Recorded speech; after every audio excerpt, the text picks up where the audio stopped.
I see.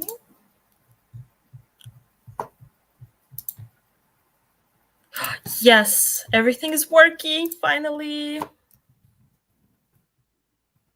Okay. Let me send the link.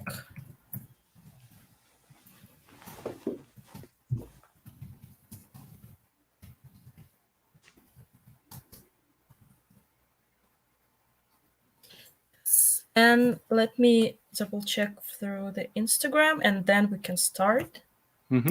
If that's okay.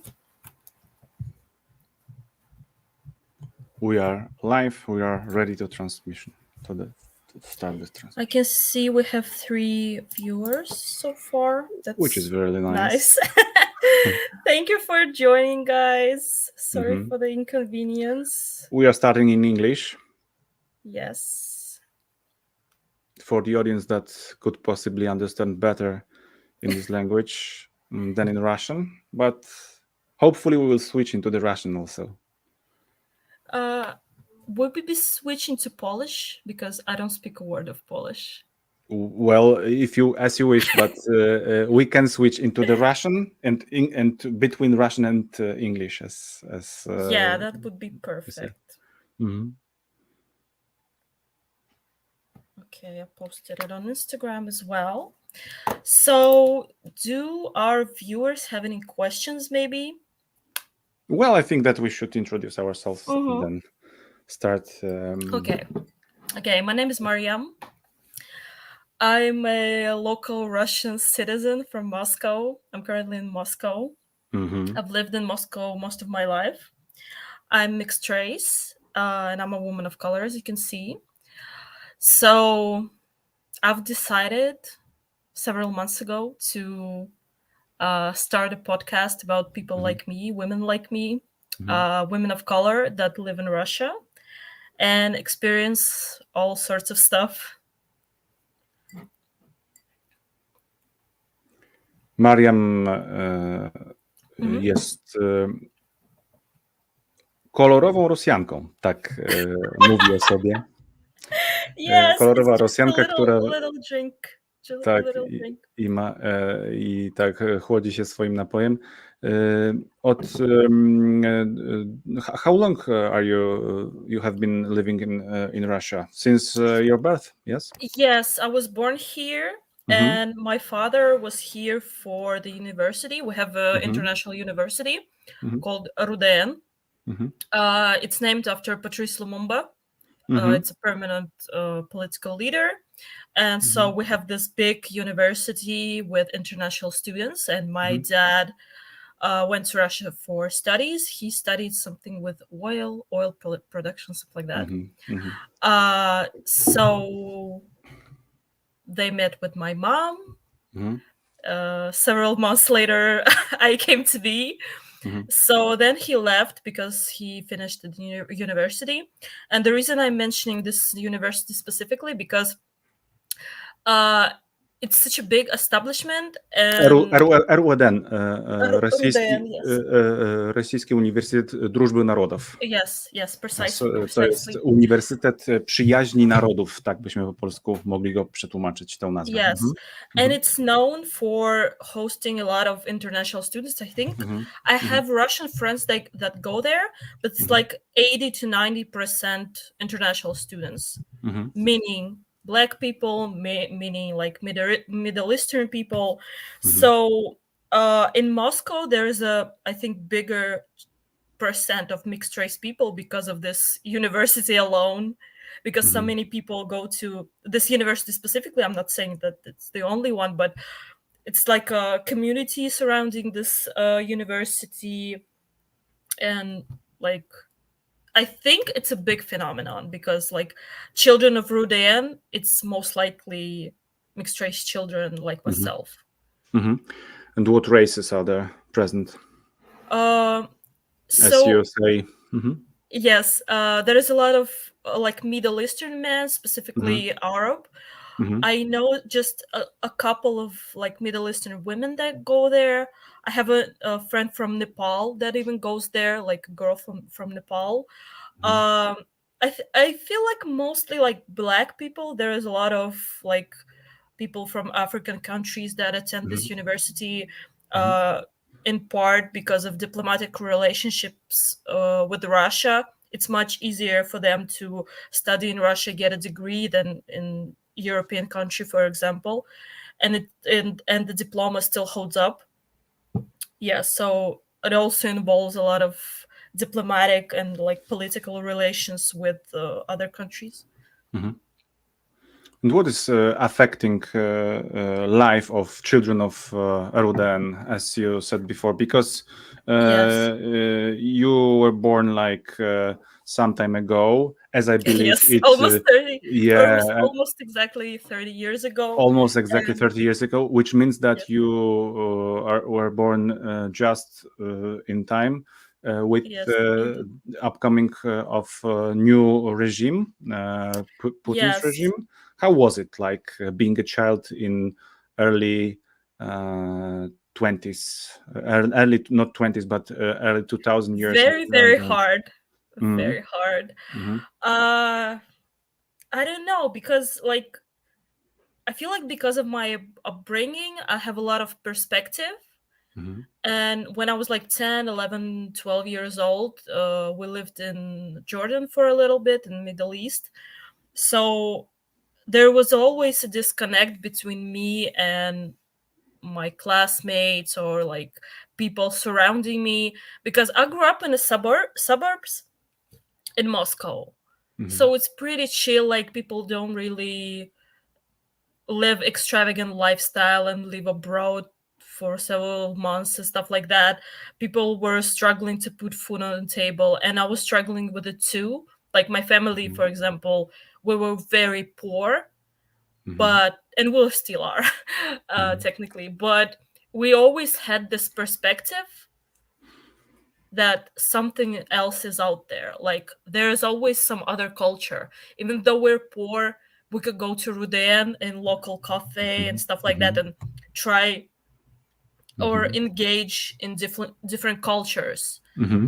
Because I feel like people in Russia in general, maybe less in Moscow, but I feel like people are very sheltered and like they only focused on how to put food on the table, what's going on in my life. Like, I'm not saying it's bad, it's a product of our political systems, and a lot of people are really struggling.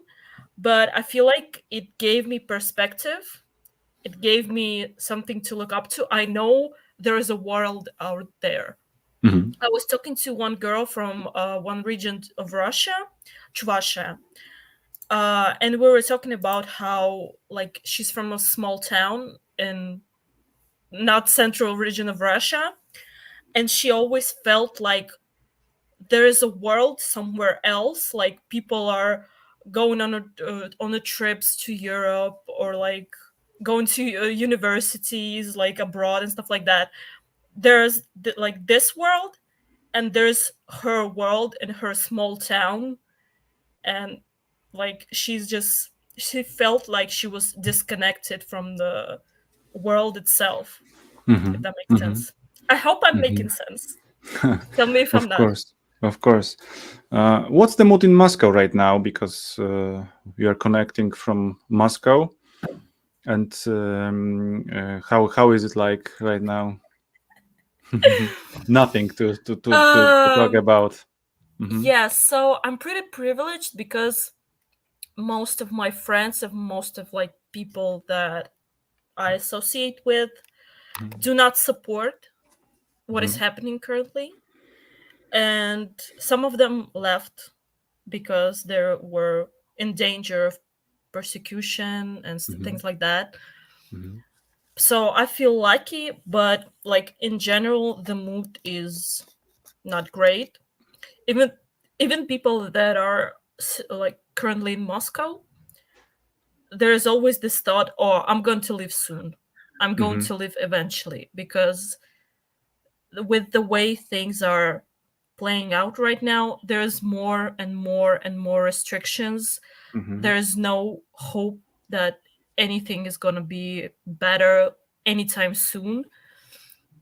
So yeah, And the pretty situation, hopeless. yeah, Mm-hmm. and the situation around color people. You are Mm-hmm. author of the НеСлавянки Yes. podcast, and you are having a lots of contacts in the Mm-hmm. society. Is it Yes. somehow different right now, according to last year or 2 years ago or 3 even years Yes, ago? I would say it's changed drastically, Mm-hmm. because we have such big population, and we have like Asian regions and like parts of Russia that are more Asian. We have connections with China. We have connections to like Muslim parts like Tatarstan or Chechnya and stuff like that. So it's definitely different, but I feel like each region and each ethnic group reacts to this current situation differently. For Mm-hmm. example, like Caucasus, from what I've seen, it's Mm-hmm. like my personal experience. I'm not saying it's 100% true, but I'm involved in this and I'm like picking up on what's happening. I feel like in Caucasus specifically, more people support what's happening. Mm-hmm. And even like I'm a feminist and I'm involved in feminist spaces. Mm-hmm. From what I've seen, even from like Caucasian feminists that are um, involved in fight against domestic violence and Mm-hmm. stuff like that. So these people understand um women's rights, human rights, and stuff like that. But some of them are still supporting what's happening, and I feel like there's a big disconnect between their problems that they're facing like day to day, which is like domestic violence, for example. But there's no, I feel like, bigger picture, because domestic violence, women's rights, like human rights, it's all of the part, it's all connected to what's happening right now. Like, for example, colonization. What's happening right now is literally colonization. And most of Russia was colonized. That's why we have such big of a country. It's literally the reason why we're so big. It's colonization. I Mm-hmm. don't know what Russian school teach people like why our country is so big. It's literally colonization. It's not a conspiracy theory. It's like just a fact. Why would any country be this big? Mm-hmm. Because it colonized it at one point or another. So these colonized regions that were colonized at one point or another, if we're talking about Crimea, which is the most recent example, for example, so these places react differently, and places like Buryatia or Yakutia, which is Asian parts of Russia, Mm-hmm. from what I hear from like a lot of different people, there is a lot of pushback for against what is happening, specifically mobilization. Mm-hmm. There are a lot of groups and nonprofits that are fighting against what's happening, and they're seeing the bigger picture. They're seeing why uh, other parts of Russia, which is not non-Slavic, are targeted the most. And this like consciousness, I would say, this awareness of what is happening and this awareness of a bigger picture, I feel like is present more in Asian parts of the country. I'm not sure why, but that's what I've seen. Mm-hmm. Is it connected with the economy of these regions, or uh nothing? It has nothing Honestly, to do with it. Mm-hmm. yes, honestly it might be. Just a second. Mm-hmm.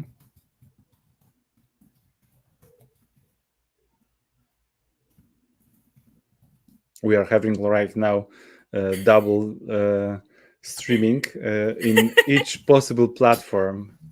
So that's why Maryam is trying to reach her audience also, Yes, to present thank you. that we are uh having Thank you this little for stream. Mm-hmm.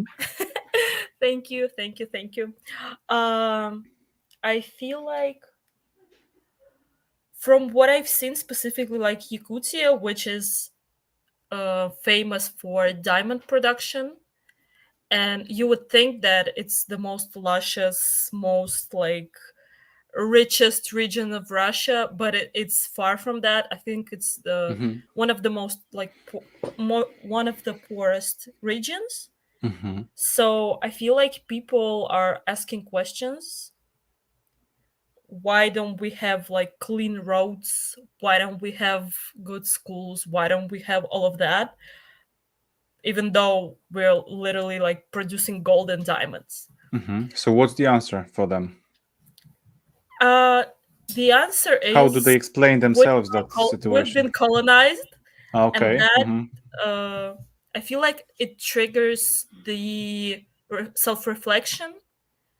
And for example, I was talking to I think I did an episode. Yes, I did an episode with a guy from Yakutia, and he said that younger generation is far more knowledgeable. They know what's going on in the world. They speak English very well. They're motivated to get higher education. And he said that younger generation from Yakutia, like specifically, it gives him hope because they're so like knowledgeable. Yes, for example, and if we're talking about regions like Chechnya, I feel like it's the opposite.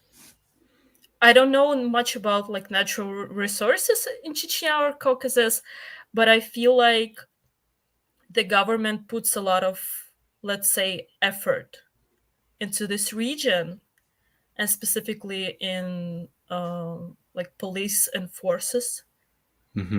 So the human rights situation is far, far, far worse in those regions, and people are more concerned about how to get out and never like speak about what was happening to them. Yes. May I have another question about you as a society, inner society of Russia? Yes. You as a colored people, as you said at the beginning, you are visible, much more visible than the others in the Slavic, let's say, society. Isn't it making you a little bit more safer, in fact, somehow? Why would you think that? Because you are visible. That's the point. You are different somehow, as you mentioned before. And on the other side, we can have those really extremists and very unpleasant and even brutal reactions, according to the people from the outer cultures and other colors. As you said, for example, the university your father attended, and kids of RUDN. And then afterwards, you have this situation that, oh, somebody is behind you, or somehow another country, another state, maybe another people are standing behind you. But I think maybe you can explain it to me and to us. How could it be better, if it is really better? In that manner, of course, that you are honestly visible. I've never thought about this like in this terms, because from my perspective, because we're visible, it's easier to target us. If we're talking like for example, Muslim woman, you see women. Can you explain us what does it mean to target you, or what in practice it could be? Okay, I've been harassed in subway many times. If it's a Muslim guy, I don't dress Muslim. I'm not even Muslim. So he looks at me and he thinks I'm Muslim and I'm not dressed proper. That's one reason. If there is a Russian guy, he thinks I'm from somewhere else and I'm taking their jobs, so to speak. So I'm being targeted because of color of my skin from another, from a Russian guy, for example. So everyone has their opinion about people of color, and like me, I don't look Asian, but I've heard a lot of stories about like Asian women, for example. They're targeted because because like people from central Russia feel like they're taking their jobs, or they're uneducated, or like some racist slurs that I've seen even in comment sections in social media, stuff like that. About the point that other country would back us up, I've seen this again because we're like all Russians. I don't think that other countries have understanding of like Chechen Russian or Mm-hmm. Buryat Russian. Mm-hmm. And how do you even distinguish that? Like they would say, "Oh, we're giving a refugee to only Asian Russians." Like you have Russian passport, we're all lumped together. Like I don't think that would work.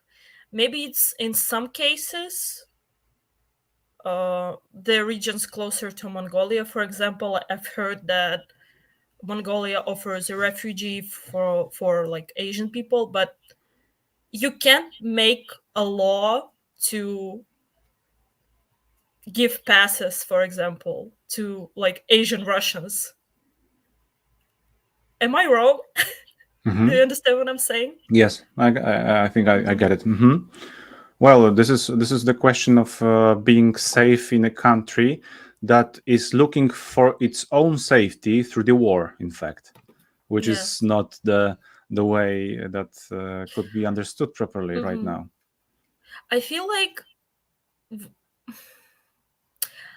I don't even know where to start because it's like such a big topic. But Mm-hmm. xenophobia in Russia, it Mm-hmm. is very, very unique, I would say, because oh, Mm-hmm. These are the comments. Mm-hmm. someone is writing a Mm-hmm. comment.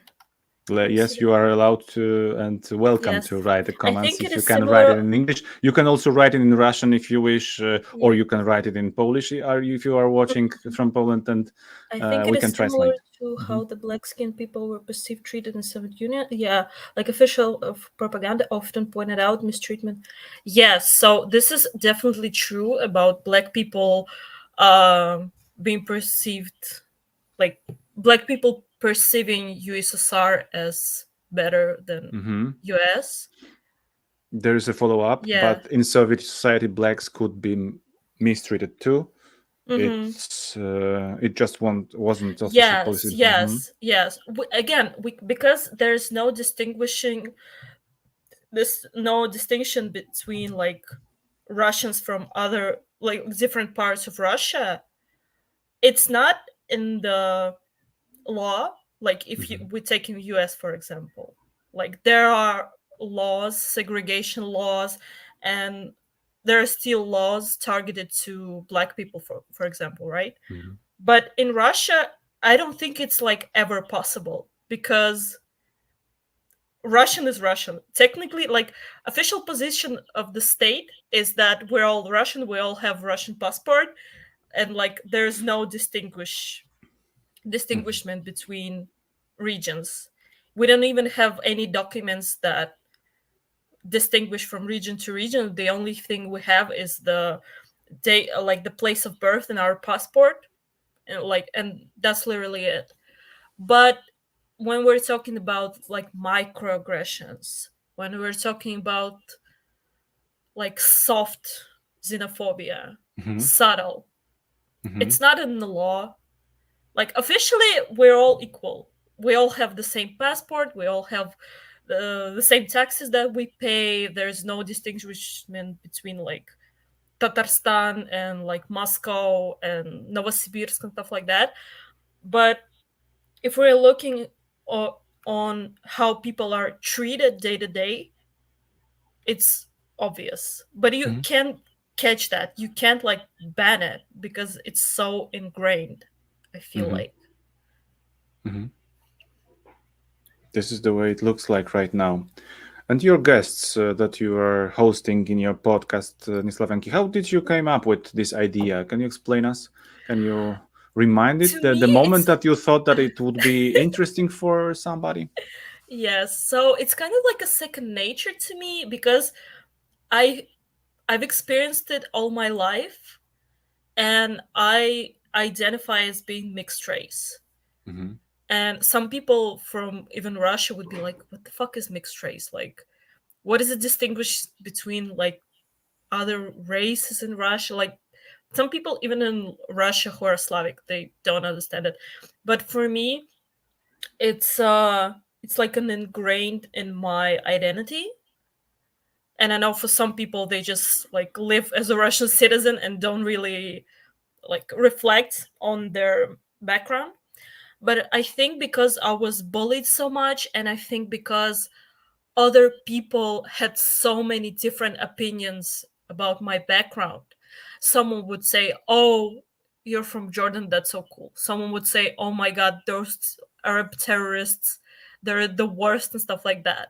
Someone would say, like, someone would be hyper focused on my ethnicity, and I always had to explain to people what this means. And when you explain to people and they have questions, you kind of start to reflect, like, why am I mixed race? Why do I speak like two languages? Why do I do this? Why do I do that? So I feel like it's always been in my head. But when I became feminist and I've been involved in like feminist activism and things like that, that part of my identity, I started reflecting more about like being a woman, for example. And then I thought, okay, I am mixed race, but I'm like also a woman. And that's just such a weird parallel. Like it's a double discrimination, as you said when we were talking about. Yeah, so I can't take credit for it because the thing that was like a turning point, we have a feminist organization, RFO, Russian feminist organization, I think it's called. And I've been friends with them for a long time. And the boss of this organization, her name is Kira. And one time she made an event about like women of color and feminism. And she invited me to. Am I making sense? Yeah, of course. Yeah. So it was her idea. I don't know how she came up with it, but she obviously invited me to be a presenter and like talk about her experience. We had a lot of people in the audience who are also mixed race, and I think it was the first time when I saw actually like and other mixed race girls who are also feminist. Yeah, so I'm still friends with some of the people that were at that lecture. I'm friends with one girl who's half Russian, half Bolivian. Like one half black, half Russian girl as well. Yeah, so after that lecture, it's kind of clicked with me and these girls that were there. And we're like, okay, there's like 4 of us. That's already something. We started talking, we found a lot of parallels, and it all started to snowball from there. And you don't have any kind of organization, even non-formal organization that could be run by a mixed like absolutely not. Zero. There's literally like zero even talks about in media. There's no point of conversation about it whatsoever. The only thing that I've seen is Black Russians. Like sometimes the topic of Black Russians comes up, and it often portrayed as like, oh my god, what is this exotic creature? Like, can you believe it? Black and Russian, let's feed them borscht. Do they know what the beat is? Like, what is vodka? And it's like so exoticized, and it's treated like sensational, basically. And as I said, we literally have a like university near, not near my house, but pretty close, where there's hundreds of Black people, and they all potentially can have Russian partners, and there's like a lot of these people exist. Like they can just literally exist. I was at the festival the other day, I think like 2 weeks ago, and we have I think it was Festival African Culture something. In Russia, in Moscow right now. Yes. Yeah. And they gather every week on Saturdays, I believe. My friend invited me. And of course there are a lot of like black people. I've met some people from Kenya, from Tanzania. They presented their art, their culture, and stuff like that. But there was a lot of, first of all, Russian Slavic people that knew local languages, that were involved in culture, that traveled to one of the countries in Africa before. And there was a lot of mixed race couples, like some guy. It was also based in the university Missis. I've never been there, but I think they also have a lot of like black students. So it was based in university, and obviously these people came from Tanzania, for example, or Sierra Leone. They met some girl or a guy, they started dating, they love it in Russia, and they have kids. But even if they don't have kids, like this black person that came to Russia, they already know Russian. They already like ingrained in culture. You can call them like black Russian technically. So it's not so sensational, but I feel like it's the only minuscule representation that I've seen like whatsoever. Yes. Isn't the situation right now, international situation, isn't it creating some other new atmosphere around people of color? You have said that there have been kind of festive with people from African countries. We are watching TV, we are watching the news, of course, those official also from Russia, and we can see that more and more diplomats and officials are coming from those regions. Isn't it somehow helping, or aren't the authorities forcing this kind of being, okay, look, let's have friendships with all of them, like in the 70s when probably when your father came to Soviet Union and started his studies. Isn't it similar to that part of history? Yes, I think there is a part of it like that justifies what is happening. Specifically like with India. I know I'm jumping from one point to another, but I know a lot of like people from India that live here, and they fully support what's happening. They love Putin.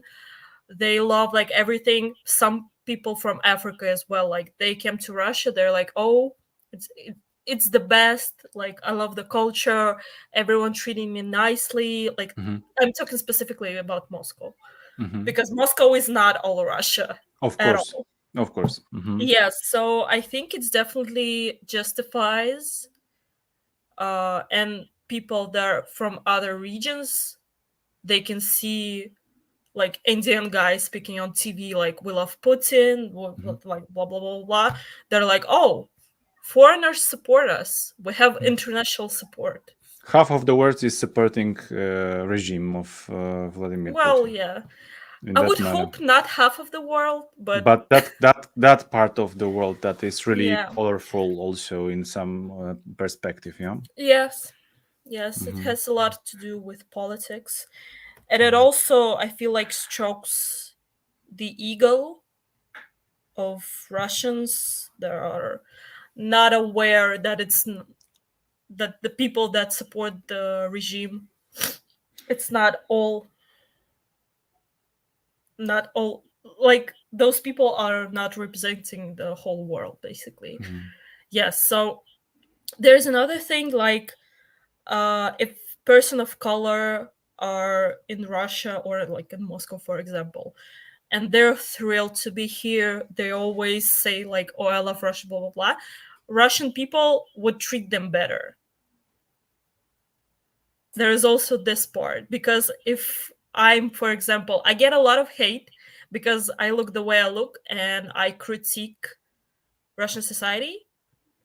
And as soon as I'm not 100% positive, it all turns into, oh, go back to your country, or like racial slurs and blah blah blah. So there's also this part of, if you're in Russia, and you can't really live because you're in university or you have a family here, it's kind of the best for you not to be deported and like be nice about the regime. But how come could you be deported when you have the Russian origin? In fact, also, yeah, this is the specific case.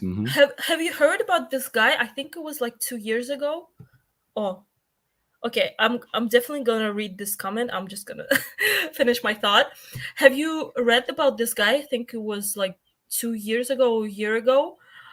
The Caucasian guy, he was a stand-up comic, and he made a joke about Russians or something like that, like Slavic Russians, and they revoked his citizenship. So just like that. Yes, it was a big controversy. I'm not in tune with Russian pop culture, but I've heard of it. He was like deported, and they revoked his citizenship because he made a joke about Russians. In the same way Russians make jokes about like other parts of Russia. But you mean the stand-upper, yes? Yeah. You mean the Idraki Mirzalizadeh? Yeah. This was this case. Yeah, he was deported. Okay. But okay, how do you feel the current situation is affecting student life in Russia? Are there, for example, less students from abroad, or maybe the countries of origin of student exchanges shifted? This is the question from Predix too. Yes, I definitely feel like there are less students in general, and a lot of them is trying to find a way to study abroad, but maybe like in Hungary, for example. I have a friend from Kenya that switched to Hungarian like university. Yes, so for students, affecting student life in Russia, there is also this thing that in the curriculum, like for example, we have MGU, which is Moscow University, and they changed the curriculum. So you can't like with the political science, for example, you can only like be right if you're talking positive about the regime. There's no like, or as journalists in the universities, there's no objectivity, for example. So I feel like even the quality of education is suffering. This is the way it looks and that like right also now. affects like, why would I pay so much money, go study abroad in Russia where I can only study that the regime is good and like capitalism is bad, or like US is bad. So this is also a factor. Also, I feel like they made a lot of laws targeted towards foreign citizens. Like you can be drafted if you get Russian citizenship. If we're talking about like gay people, if you're a foreigner and you like promote gay values or stuff like that, you can be deported. So there's a lot more risks, because I feel like, yes, they recently updated this propaganda law, and before that, if you're a foreigner, they would just charge you a fine for like propaganda, LGBT propaganda, but now they updated it that you would be deported. And like if you even hang out with gay people or like say something remotely positive, they could just deport you. And there are a lot more risks about being foreigner in Russia, I feel like. If we're not even talking about racism. Okay. Like I'm talking about last like 4 months where there's been a lot of like laws about drafting and like things I've talked about. Racism is a whole different thing.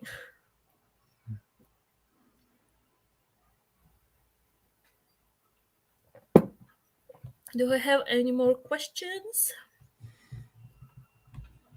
Probably not right now. Okay. All right. Can I ask you some questions? I feel like you're interviewing me and I want to interview you. A little bit. Okay. Let's do it. Okay. So what motivated you to start a podcast? Well, my podcast started like 2 years ago, but not on the YouTube platform. Still, it was just like recording some audio, COVID times. And I thought that it would be nice for students of mine, because I am also working in the university, to have another platform of contact and give them something more, something extra. And that's why we started doing it. Then afterwards, I found the contact with my colleague Marcin, who is also having he's an author of YouTube channel, and we thought that it would be nice to discuss what is going on out there at the eastern border. In fact, about talking about Russia, Belarus, and somehow also, but this is the minor part, Ukraine also. But it was almost 2 years, more than 2 years ago, in fact, 2021. It was just like January, February we started. And then I tried to develop it in other ways with some interviews.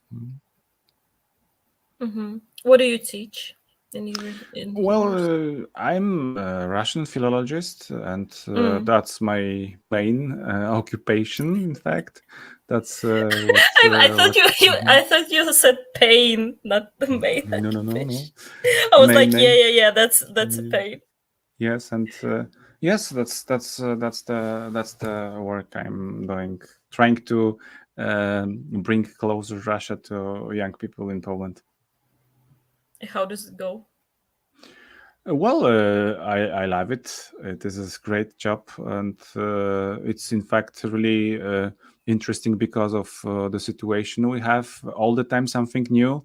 Of course, past few years, maybe more, it's not that passionate, and because of the situation in Russia itself, and the last year was really awful and terrible, and it is still right now for us also. Yeah. So Adam asks, did you expect that such situation will happen in Russia?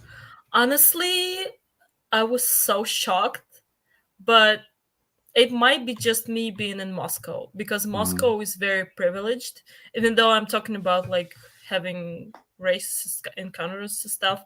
In terms of economy, in terms of everything, we're very privileged. But I was talking to my friend from Canada, I think 2 weeks before the situation. And he was like, oh, this is gonna happen, absolutely, and like you should be prepared. And I'm like, what are you fucking talking about? These talks about the war and that we're gonna have nuclear attacks, and I'm like, this has been going on literally all the time. All of the Putin's reign, there's always been like, oh, is he gonna nuke USA? Oh, is he gonna like attack Kazakhstan? And then I'm like, chill, like nothing's gonna happen. Every 2 weeks, someone writes that, oh, we're gonna have a World War II. Like, no, it's not gonna happen. And then I woke up on the February 24th and ate my shoe. Yes, so definitely, and from what I've seen from Russian people that are even involved in politics, because a lot of Russian people just don't care. Like even people that are political activists or just people that are interested in what's going on in Russia, they were also shocked. I've seen maybe some like political scientists, like two of them maybe, that were warning about this. And literally, like, no one could predict it. Yeah. So the answer to your question is no. No. I would never in a million years would think that. And I hear a lot of interviews from people that say like, this was so shocking, I still cannot recover from it. Like, I'm still in denial or in some other stage of grief. I'm still in depression. Like, I cannot fathom that this happened. Because for like me personally, after the February 24th happened, I'm like, oh, okay, it's gonna be a week. Like, let's wait a week, and international community will chime in.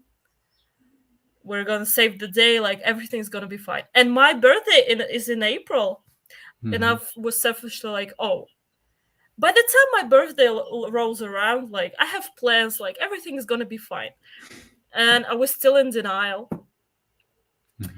And almost 2 years, and it's still like.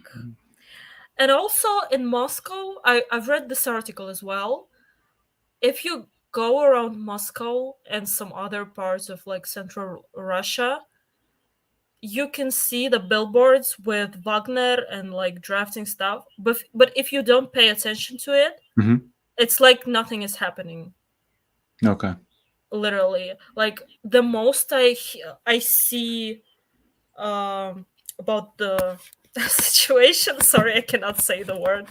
I can get in trouble.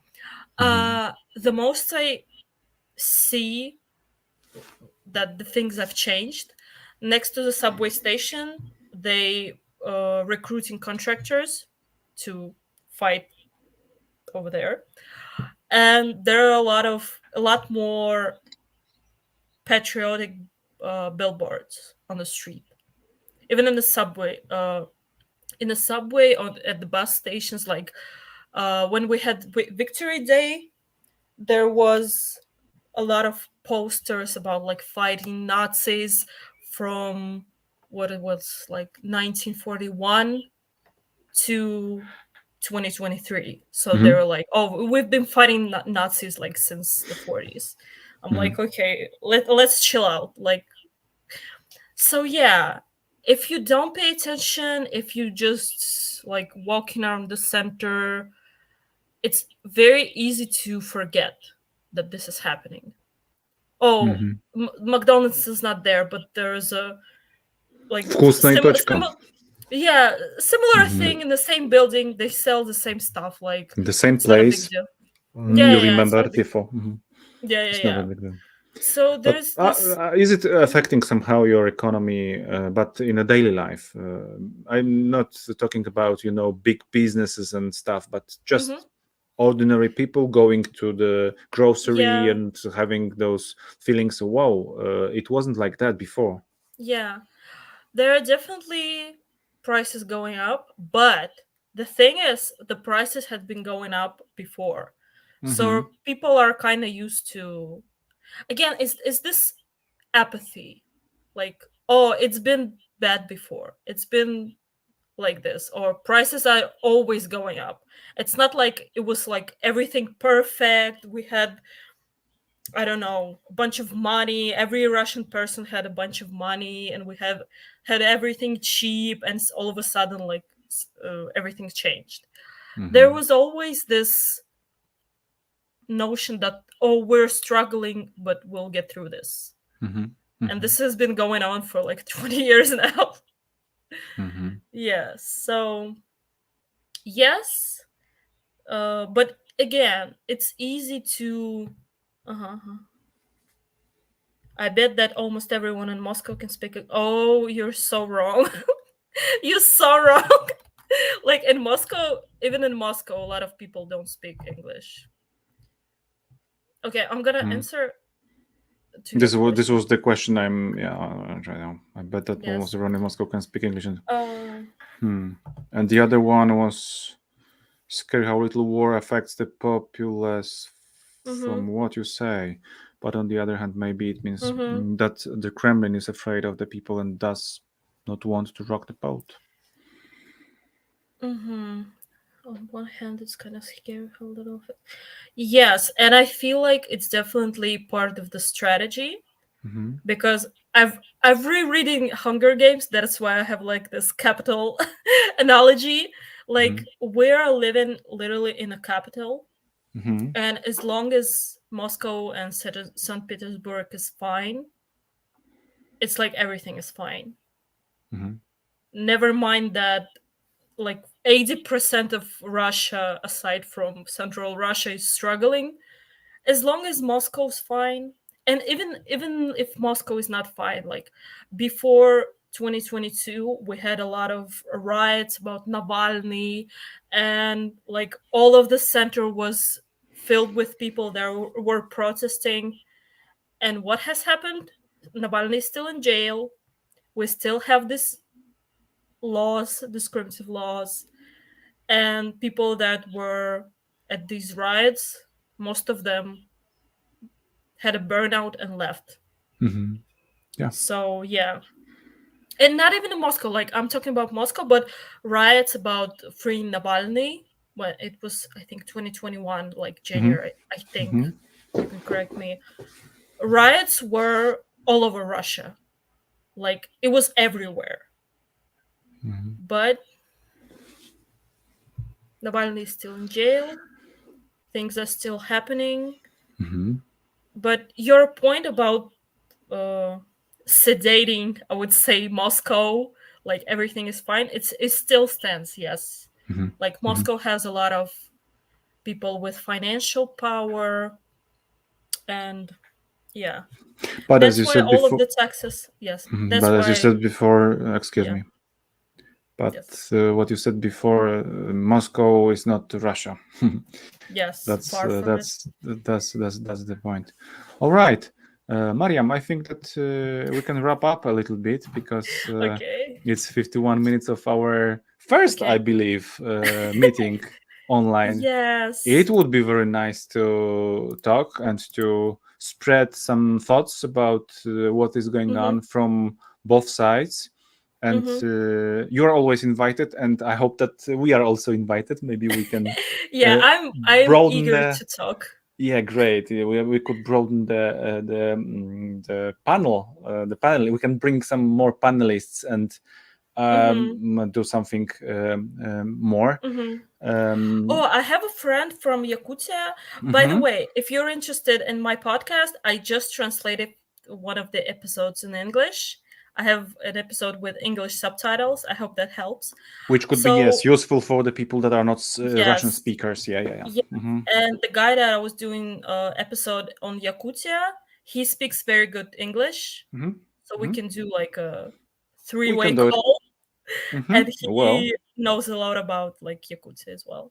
it would be perfect and very nice, and hopefully not Russian speakers, which we are trying to reach right now, because it could have been in Russian still, but Mm-hmm.